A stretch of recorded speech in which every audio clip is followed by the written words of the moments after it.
Tim penyelam dari Tapak Tuan Diving Club atau TDC Aceh Selatan bersama penyelam yang didatangkan pihak PT Kota Fajar Semen Indonesia KSI melakukan pengecekan alat ukur arus laut untuk rencana pembangunan pelabuhan di perairan Pasir Kuala Asahan, Kecamatan Kelut Utara, Rabu 20 April 2022.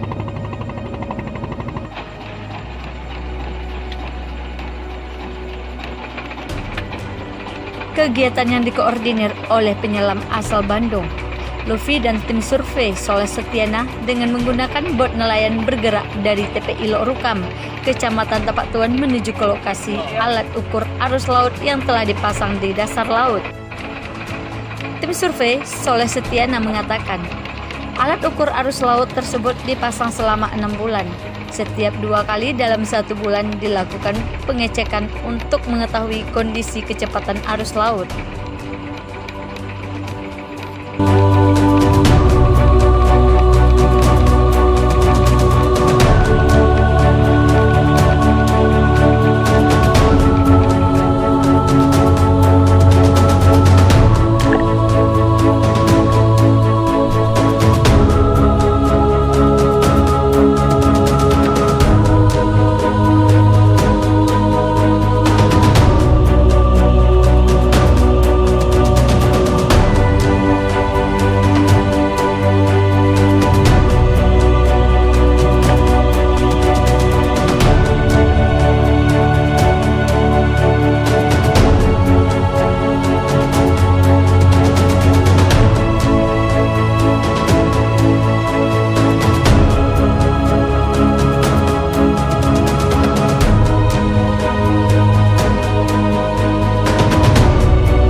Sebagaimana diketahui, PT KSI akan membangun pabrik semen di Kecamatan Pasir Raja dan Kecamatan Kelut Utara dengan kapasitas produksi 6 juta ton per tahun.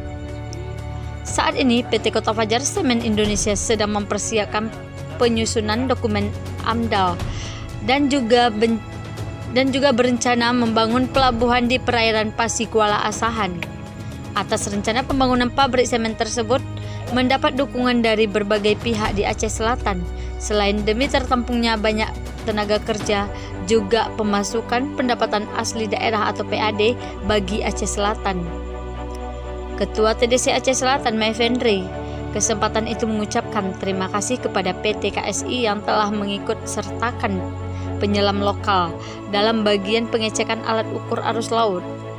Tim penyelam TDC Aceh Selatan siap mendukung kegiatan penyelaman demi suksesnya pembangunan pelabuhan PT KSI di Aceh Selatan ini, ucapnya.